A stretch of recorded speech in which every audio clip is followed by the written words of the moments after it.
میرے بھائیوں، گزشتہ جمعہ میرا جو موضوع تھا وہ موت کے تعلق سے تھا۔ آپ لوگوں نے بخوبی جانا اور سنا سمجھا کہ موت کے لیے ہمیشہ تیار رہنی چاہیے، کیونکہ اس سے بچاؤ کا کوئی راستہ نہیں ہے۔ موت سے بچنے کا کوئی راستہ نہیں، اس کے لیے ہمیشہ ہمیں ہر دم تیار رہنا چاہیے۔ اپنے سینے میں ہمیشہ اللہ تبارک و تعالی کا خوف رکھنی چاہیے۔ میرے بھائیوں، موت کی سختیاں جو ہیں وہ بہت زیادہ ہیں، اور ہر ایک کو موت کی سختیوں سے گزرنا ہوگا۔ یہاں تک کہ اللہ کے نبی صلی اللہ علیہ وسلم جب آپ کی وفات کا وقت آیا، جب اللہ کے نبی صلی اللہ علیہ وسلم کے انتقال کا ٹائم آیا، مرض الموت سے تھوڑا سا پہلے عائشہ رضی اللہ عنہا کا بیان ہے کہ اللہ کے نبی صلی اللہ علیہ وسلم کے سامنے پانی کا ایک پیالہ رکھا ہوا تھا۔ اللہ کے نبی صلی اللہ علیہ وسلم اس پیالے میں اپنے ہاتھ کو ڈالتے اور پھر پانی کا چھینٹا اپنے چہرے پر مارتے جاتے، اور اپنے زبان سے جو جملے ادا کرتے تھے وہ آج ہم اور آپ پڑھ سکتے ہیں۔ بخاری شریف کے اندر اللہ کے نبی صلی اللہ علیہ وسلم بیان فرماتے ہیں کہ ان للموت سکرات، یقیناً موت کی بڑی سختیاں ہیں۔ میرے بھائیوں، موت کی سختیاں بہت زیادہ ہیں۔ جب ان سختیوں نے انبیاء کرام علیہم السلام کو نہیں چھوڑا، پھر ہم اور آپ موت کی سختیوں سے کیسے بچ سکتے ہیں؟ ضروری ہے کہ ہم اس کے لیے تیاری کریں، لیکن نیک لوگ اور برے لوگوں کے درمیان بہت زیادہ فرق ہوتا ہے۔ جو لوگ نیک ہوتے ہیں، اس دنیا کے اندر عمل صالح کرتے ہیں،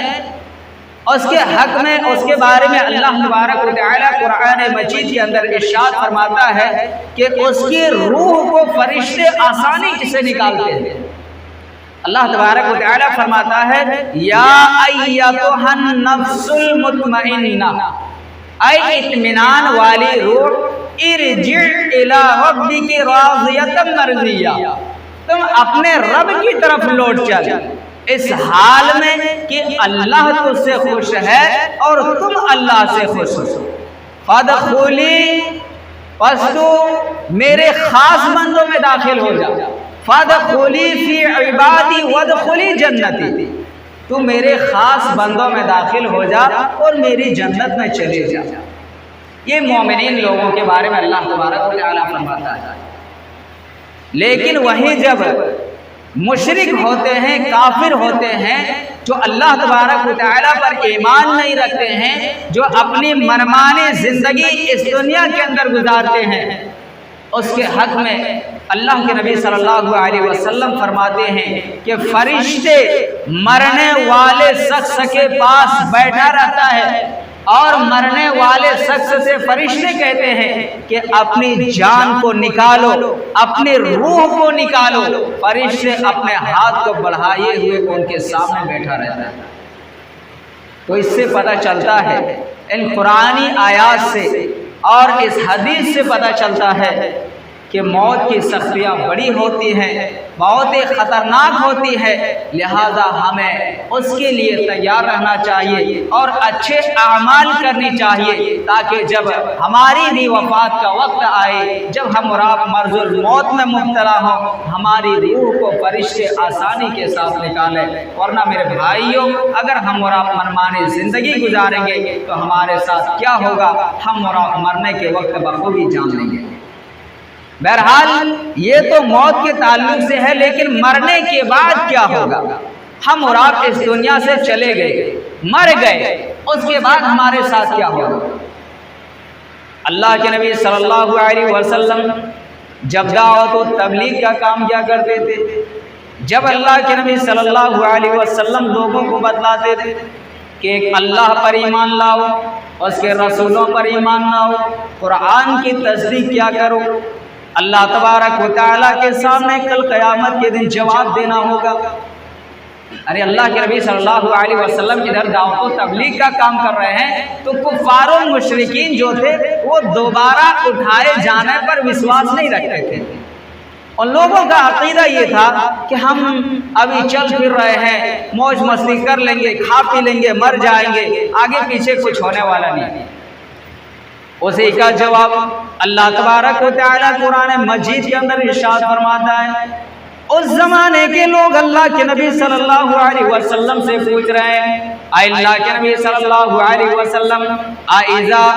متنا وکنا ترابا وعظاما، اے نبی صلی اللہ علیہ وسلم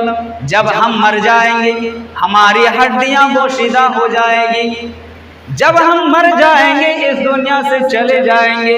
ہماری ہڈیاں بوشیدہ ہو جائے گی، اِنَّا لَمَبْعُوثُونَ، تو کیا اللہ تبارک و تعالی ہمیں دوبارہ زندہ کرے گا؟ اللہ کے نبی صلی اللہ علیہ وسلم فرماتے ہیں اللہ تبارک و تعالی تمہیں دوبارہ جنم دے گا، اللہ تبارک و تعالی دوبارہ تمہیں زندہ کرے گا، پھر تمہیں اپنے عملوں کا حساب اللہ تبارک و تعالی کی بارگاہ میں دینا ہوگا۔ اگر ہم اور آپ اچھے عمل کیے ہوئے ہوں گے، ہماری زندگی بڑی چین و سکون کے ساتھ کٹیں گے، لیکن اگر ہم نے اور آپ نے منمانی زندگی گزاری، یاد رکھو اللہ تبارک و تعالی نے منمانی زندگی گزارنے والوں کے لیے جہنم تیار کر کے رکھا ہے۔ میرے بھائیو، یہ زندگی جو اللہ تبارک و تعالی نے دیا ہے غنیمت سمجھو۔ ہر انسان کو 3 یا 4 مرحلے سے گزرنا پڑتا ہے، تمام لوگوں کو 4 مرحلے سے گزرنا پڑتا ہے۔ جیسے ہم اور آپ جب ماں کے پیٹ میں ہوتا ہے، ہم اور آپ جب ماں کے پیٹ میں رہتے ہیں 9 مہینے پرورش پاتے ہیں، ایک مرحلہ یہ ہے رحم مادر۔ اس کے بعد جب 9 مہینے کے بعد جب ہم اور آپ اس دنیا میں قدم رکھتے ہیں، پھر اللہ تبارک و تعالی ہماری جتنی زندگی لکھا ہے وہ زندگی گزارنے کے بعد ہم اور آپ اس دنیا سے چلے جاتے ہیں، وہ دوسرا مرحلہ۔ ایک مرحلہ ماں کے پیٹ رحم مادر، دوسرا مرحلہ ہم اور آپ جو بھی یہاں موج مستی کر رہے ہیں یہ مرحلہ، تیسرا مرحلہ جو ہے وہ مرنے کے بعد قبر کا مرحلہ ہے، مرنے کے بعد قبر کا مرحلہ ہے، اور یہ بھی ایک عارضی ہے، یہ ہمیشہ ہمیش والا مرحلہ نہیں ہے، ہمیشہ ہمیش والی زندگی نہیں ہے، بلکہ قبر کی زندگی جس کو ہم اور آپ برزخ کے عالم برزخ کے نام سے جانتے ہیں، یہ ایک عارضی ہے، اور وہ بھی عالم برزخ کی زندگی گزارنے کے بعد پھر جب قیامت ہوگی پھر ہمیں آخرت کا سفر شروع ہوگا، اور آخرت میں حساب و کتاب ہوگا، اچھے اعمال کیے اس کا انجام اچھا، اگر برے اعمال کیے تو اس کا انجام برا ہوگا۔ تو ہر انسان کو 4 مرحلے سے گزرنا ہوگا۔ آخرت کی منزلوں میں سے سب سے پہلی منزل قبر ہے، اگر اس سے نجات مل گئی تو بعد والی منزلیں اور زیادہ آسان ہو جائے گی، لیکن اگر قبر کی منزل سخت ہو گئی تو بعد کا مرحلہ کہیں سے زیادہ سخت ہوگا۔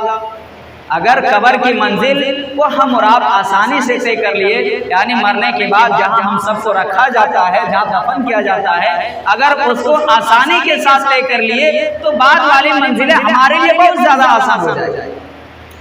حضرت عثمان غنی رضی اللہ عنہ کے بارے میں آتا ہے، جب آپ کے سامنے جنت و جہنم کا ذکر کیا جاتا، جنت کے ثواب اور جہنم کے عذاب کا تذکرہ کیا جاتا، حضرت عثمان غنی اتنا نہیں روتے جتنا کہ قبر کو دیکھ کر کے روتے ہیں۔ لوگوں نے پوچھا، اے عثمان، آپ کے سامنے تو جنت و جہنم کا ذکر کیا جاتا ہے، جنت کے ثواب اور جہنم کے عذاب کا تذکرہ کیا جاتا ہے، اس پر آپ اتنا نہیں روتے جتنا کہ قبر کو دیکھ کر کے روتے ہیں۔ حضرت عثمان غنی رضی اللہ عنہ فرماتے ہیں ان القبر اول منزل من منازل الاخرہ، قبر یہ جو ہے یہ آخرت کی منزلوں میں سے سب سے پہلی منزل ہے۔ فَإِنْ نَجَا مِنْهُ، اگر اس سے نجات مل گئی، فَمَا بَعْدُهُ أَيْسُرُ مِنْهُ، اگر ہم سب کو اگر قبر کی منزل سے نجات مل گئی تو بعد والی منزل آسان ہو جائے گی۔ وَإِن لَّمْ يُنْجَ مِنْهُ فَمَا بَعْدُهُ أَشَدُّ مِنْهُ، اگر قبر کی منزل سخت ہو گئی تو بعد کا مرحلہ کہیں سے زیادہ سخت ہوگا۔ جہاں ہم اور آپ سب کو جہاں قبرستان میں دفن کرتے ہیں، میرے بھائیوں،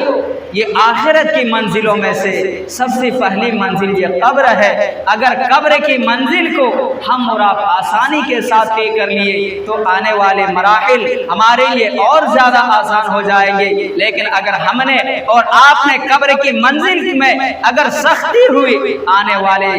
مراحل ہمارے لیے اور زیادہ سخت ہوں گے، آنے والے مرحلے ہمارے لیے اور زیادہ پریشان کن ہوں گے، کٹھن ہوں گے، اگر ہم نے قبر کی منزل کو آسانی سے طے نہیں کیا۔ اسی لیے اللہ کے نبی صلی اللہ علیہ وسلم فرماتے ہیں، مسلم شریف کی روایت ہے، بخاری شریف بخاری مسلم کی روایت ہے، اللہ کے نبی صلی اللہ علیہ وسلم فرماتے ہیں العبد اذا وضع فی قبرہ، جب بندے کو مردے کو قبر میں رکھا جاتا ہے، جب ہم اور آپ جس کو بھی دفن کرنے جاتے ہیں، جب ان کو دفن کیا جاتا ہے، اللہ رب العالمین اس کو اتنا جان ڈال دیتا ہے، اتنا شعور دے دیتا ہے۔ اللہ کے نبی صلی اللہ علیہ وسلم فرماتے ہیں کہ ہم اور آپ دفن کر کے جب آنے لگتے ہیں، گھر کی طرف واپس آنے لگتے ہیں، اللہ کے نبی صلی اللہ علیہ وسلم فرماتے ہیں یسمع قرع نعالہم، اللہ تبارک و تعالی اللہ رب العالمین اتنا شعور ڈال دیتا ہے کہ وہ ہماری قدموں کی آہٹوں کو بھی سن لیتے ہیں۔ ہم اور آپ جو مٹی دے کر کے جب واپس آتے ہیں گھر کی طرف، تو اللہ رب العالمین اس مردے کے جسم میں جان ڈال دیتا ہے اور وہ مردہ سننے لگتا ہے۔ ہم اور آپ جب گھر کی طرف ریٹرن آنے لگتے ہیں، واپس آنے لگتے ہیں، جوتوں کی آہٹوں کو وہ مردے سنتے ہیں۔ آگے اللہ کے نبی صلی اللہ علیہ وسلم فرماتے ہیں اتاہ ملکان، اس کے پاس دو فرشتے آتے ہیں، مردہ سے سوالات و جوابات کرتے ہیں۔ اگر مرنے والے سچ صحیح سے یہ جوابات دے دیتے ہیں تو پھر ان کے لیے تو بہت خوشی کی بات ہے، ان کے لیے اللہ رب العالمین جنت کے دروازے کو کھول دیتے ہیں۔ لیکن اگر مرنے والا سچ صحیح سے جواب نہیں دے پاتے، فرشتوں کے سوالاتوں کو جوابات صحیح سے نہیں دے پاتے، اللہ کے نبی صلی اللہ علیہ وسلم فرماتے ہیں فَيُضْرِبُ ضَرْبَةً، اسے لوہے کے ہتھوڑے سے مارا جاتا ہے۔ اگر مرنے والا شخص صحیح سے نہیں جواب دے پاتا ہے تو اس کو لوہے کے ایک ہتھوڑے سے مارا جاتا ہے۔ کہاں مارا جاتا ہے؟ بین اذنیہ، بین اذنیہ، دونوں کانوں کے درمیان، یعنی یہ کان اور یہ کان، دونوں کانوں کے درمیان لوہے کے ہتھوڑے سے زوردار مارا جاتا ہے، یعنی یہ گدی میں پیچھے زوردار ہتھوڑا مارا جاتا ہے۔ اللہ کے نبی صلی اللہ علیہ وسلم فرماتے ہیں فَيُصِيحَ صَيْحَةً، وہ اتنا بھیانک چیختا ہے، اتنا خطرناک چیختا ہے کہ يَسْمَعَ مِنْ يَلِيهِ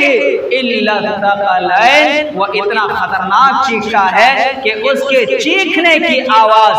ساری مخلوقات سنتے ہیں سوائے انس اور جن کے، یعنی انسان اور جنات کے علاوہ ساری مخلوقات وہ سنتے ہیں، جو گناہگار بندوں کو، کافر بندوں کو جو فرشتے اس گدی پر لگاتے ہیں۔ اسی لیے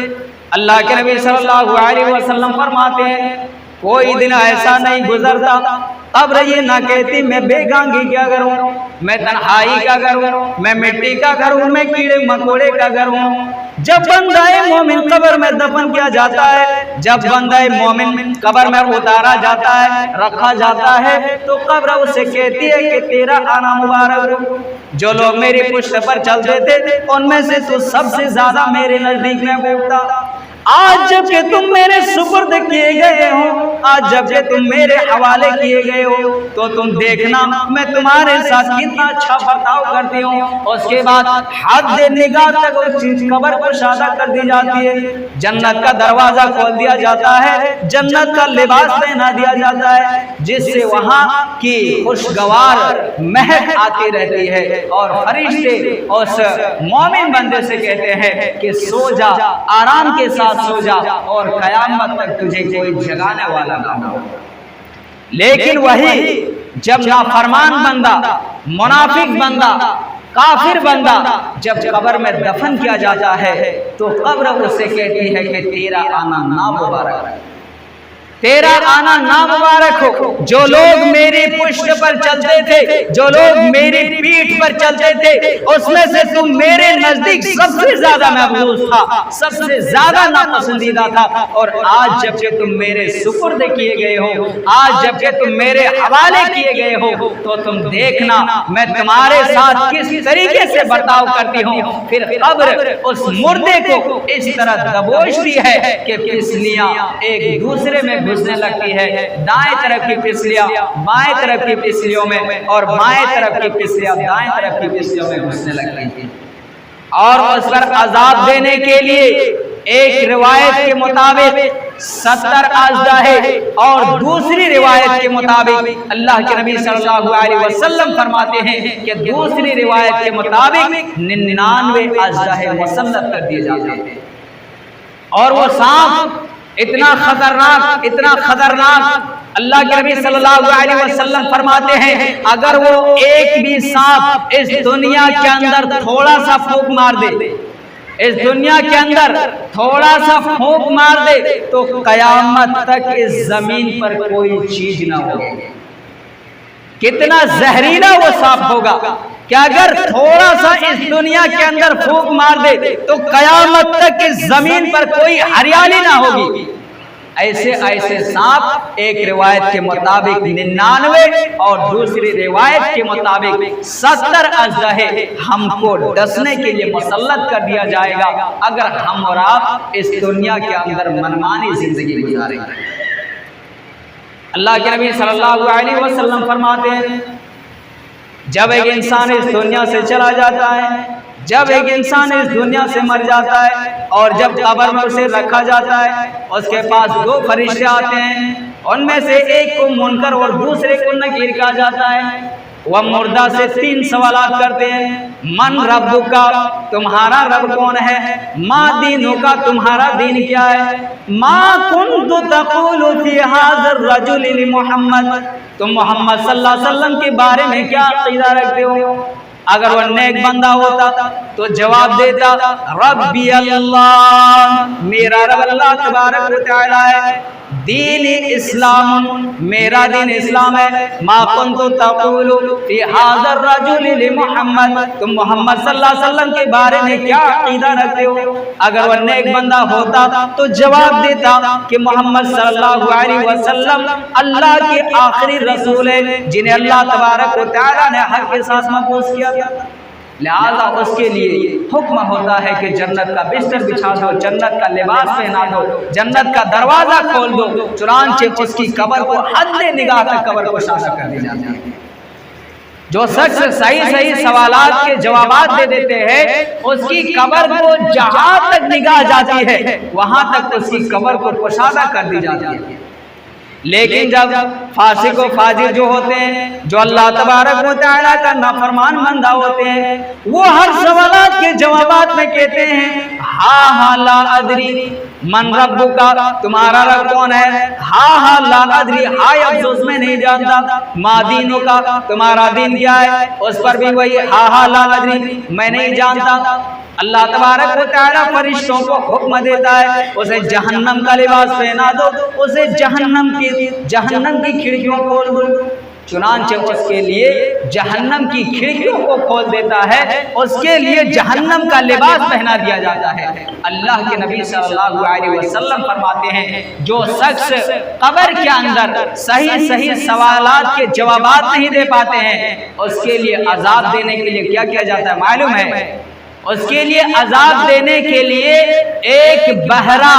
اور ایک اندھا فرشتہ مقرر کر دیتا ہے۔